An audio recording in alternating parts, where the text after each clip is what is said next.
ಕೋಲಾರದಲ್ಲಿ ಬಹಳಷ್ಟು ರಸ್ತೆಗಳು ಹಾಳಾಗಿದೆ. ಇವಾಗ ನೀವು ಹೊಸದಾಗಿ ರಸ್ತೆ ಮಾಡ್ತಾರೆ, ಯಾವ ಸ್ಕೀಮಲ್ಲಿ ಮಾಡ್ತಿದ್ದೀರಾ ಮತ್ತು ಇದಕ್ಕೆ ಸಹಕಾರ ನೀಡುವರು ಯಾರು?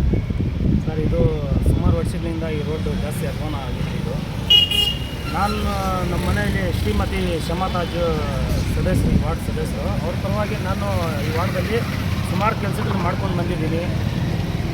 ನೀರು ಜಾಸ್ತಿ ತೊಂದರೆ ಇತ್ತು. ನಮ್ಮ ಎಲೆಕ್ಷನ್ ಆದಮೇಲೆ ಎಲ್ಲೆಲ್ಲಿ ನೀರು ಹೋಗ್ತಾ ಇದ್ದಿಲ್ಲ ಅಲ್ಲಿ ಟ್ಯಾಂಕರ್ ಮುಖಾಂತರ ನಾವು ನೀರು ಕೊಡ್ತಾಯಿದ್ರು. ನಾವು ಬಂದಮೇಲೆ ಎಲ್ಲ ಪೈಪ್ ಲೈನ್ ಹಾಕಿ ಎಲ್ಲ ಮನೆಗಳಿಗೆ ನೀರು ಹೋಗೋ ಥರ ಅನುಕೂಲ ಮಾಡಿಕೊಟ್ಟಿದ್ದೀವಿ. ಎಲ್ಲೆಲ್ಲೂ ಡ್ರೈನ್ ಇದ್ದಿಲ್ಲ, ಸುಮಾರು ವರ್ಷಗಳಿಂದ ಅದು ನೀರು ಹೋಗೋಕ್ಕೆ ಕಷ್ಟ ಇತ್ತು. ನಮ್ಮ ಶ್ರೀಮತಿ ಶಮಾತಾಜ್ ಅವ್ರ ಪರವಾಗಿ ನಾನು ನಿಂತ್ಕೊಂಡು ಯಾವ್ಯಾವ ಬೀದಿನಲ್ಲಿ ನೀರು ಹೋಗ್ತಾ ಇದ್ದಿಲ್ಲ ನಿಂತ್ಕೊಂಡು ಡ್ರೈನ್ ಹಾಕ್ಸಿದ್ದೀನಿ. ಹಲವಾರು ಕೆಲಸಗಳು ನನ್ನ ವಾರ್ಡಲ್ಲಿ ನಮ್ಮ ಲೈಟುಗಳು, ಸುಮಾರು ಲೈಟುಗಳು LED ಲೈಟು ಹಾಕ್ಸಿದ್ದೀನಿ.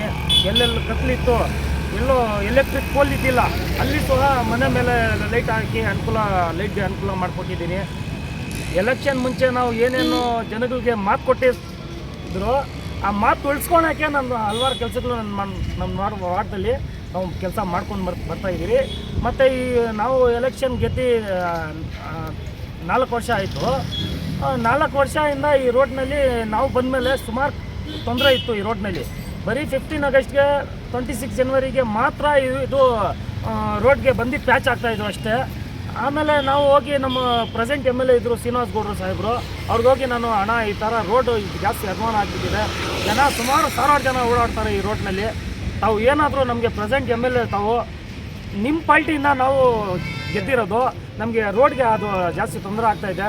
ನೈಟ್ನಲ್ಲಿ ಪಾಪ ಸುಮಾರು ಜನ ಬಿದ್ದೋಗ್ತಾ ಇದ್ದಾರೆ, ನೀವು ರೋಡ್ಗೆ ಅನುಕೂಲ ಮಾಡಿಕೊಡಿ ಅಂತ ಹೇಳಿದ್ವಿ. ಅವರು ಮಾಡ್ತೀರಂತೇಳಿ ಮಾತು ಕೊಟ್ಕೊಂಡೇ ಬರ್ತು, ಬಟ್ ಏನು ಅವರು ಪರಿಹಾರ ಮಾಡಿಲ್ಲ. ಆಮೇಲೆ ನಮ್ಮ MP ಮುನ್ಸಾಮಿ ಸಾಹೇಬ್ರಿಗೂ ನಾನು ರಿಕ್ವೆಸ್ಟ್ ಮಾಡಿಕೊಂಡೆ, ಸರ್ ತಾವು ಈ ರೋಡ್ನಲ್ಲಿ ಓಡಾಡ್ತೀರಾ, ತಾವು ನೋಡ್ತೀರಾ, ಡೈಲಿ ಜನ ಸಫರ್ ಮಾಡ್ತಾರೆ ಈ ರೋಡ್ನಲ್ಲಿ, ತಾವು ಮುಂದೆ ಯಾವ ಥರ ತೊಂದರೆ ಆಗ್ತದೆ ಜನಗೂ ಆ ಥರ ತೊಂದರೆ ಆಗ್ತದೆ, ತಾವು ಏನಾದರೂ ದಯವಿಟ್ಟು ರೋಡ್ಗೆ ಅನುಕೂಲ ಮಾಡಿಕೊಡಿ ಅಂತ ಅವ್ರಿಗೆ ಕೇಳ್ಕೊಂಡೆ. ಅವರು ಆಯಿತು ಮಾಡ್ತೀನಿ ಅಂತೇಳಿ ಅವರು ಏನೋ ಮಾತು ಕಿವಿಗೆ ಹಾಕ್ಕೊಂಡಿಲ್ಲ. ಆಮೇಲೆ ನಮ್ಮ ಎಲೆಕ್ಷನ್ ಆದಮೇಲೆ ನಮ್ಮ ಕೊತ್ತೂರು ಮಂಜು ಸಾಹೇಬರು ಎಲ್ಲೋ ಒಂದು ಕಡೆ ನಮ್ಗೆ ಅವರು MLC ಅನಿಲ್ ಕುಮಾರ್ ಸಾಹೇಬ್ರು ಸಿಕ್ಕಿದ್ರು. ಅವ್ರಿಗೆ ಹೋಗಿ ನಾನು ರಿಕ್ವೆಸ್ಟ್ ಮಾಡಿಕೊಂಡೆ, ಮನವಿ ಮಾಡಿಕೊಂಡೆ ಅವ್ರಿಗೆ, ಈ ಥರ ಜಾಸ್ತಿ ಕಷ್ಟ ಆಗ್ತಾಯಿದೆ, ಓಡಾಡೋಕ್ಕೆ ಜಾಸ್ತಿ ತೊಂದರೆ ಆಗ್ತಾಯಿದೆ. ಅಂದ್ರಗಂಗೆ ಹೋಗೋ ರಸ್ತೆ, ಅಲ್ಲಿ ದರ್ಗಾ ಕೂಡ ಇದೆ, ದೇವಸ್ಥಾನ ಇದೆ, ಸುಮಾರು ಹಿಂದೂ ಮುಸ್ಲಿಮ್ಸ್ ಎಲ್ಲರೂ ಸೇರಿ ಆ ರೋಡ್ನಲ್ಲಿ ಎಲ್ಲರೂ ಓಡಾಡ್ತಾರೆ, ಜಾಸ್ತಿ ಕಷ್ಟ ಆಗ್ತಾಯಿದೆ ಅಂತೇಳಿ ಅವ್ರಿಗೆ ಹೇಳಿದ ಮೇಲೆ ಅಲ್ಲೇ ನಿಂತ್ಕೊಂಡು PWDಯಿಂದ ಅವ್ರಿಗೆ AW ಅವ್ರಿಗೆ ಇಂಜಿನಿಯರ್ಗೆ ಮಾತಾಡಿ ಇಮಿಡಿಯೇಟ್ಲಿ ಅದು ಏನಿದೆ ಫೋನ್ ಮಾಡಿ ಅವ್ರಿಗೆ ಅದು ರೋಡ್ ಕೆಲಸ ನೀವು ಸ್ಟಾರ್ಟ್ ಮಾಡ್ಬೇಕಂತೇಳಿ ಆ ವಾರ್ಡ್ ಸದಸ್ಯರು ನಮ್ಮ ಹತ್ರ ಬಂದು ಹೇಳ್ತಾ ಇದ್ದಾರೆ, ಅರ್ಜೆಂಟ್ ಅವರು ರೋಡ್ ಕೆಲಸ ಮಾಡಿ ಅಂತೇಳಿ ಅವ್ರು ಅಲ್ಲೇ ನಿಂತ್ಕೊಂಡು ಫೋನ್ ಮಾಡಿ ಇವಾಗ ಅವ್ರಿಗೆ ಬಂದು ಹೋಗಿ ನೀವು ಮೀಟ್ ಮಾಡಿ ಅಂತ ಹೇಳಿದ್ಮೇಲೆ ಅವ್ರು ಬಂದು ಮಾತಾಡಿಕೊಂಡು ಕೆಲಸ ಸ್ಟಾರ್ಟ್ ಮಾಡಿದ್ರು.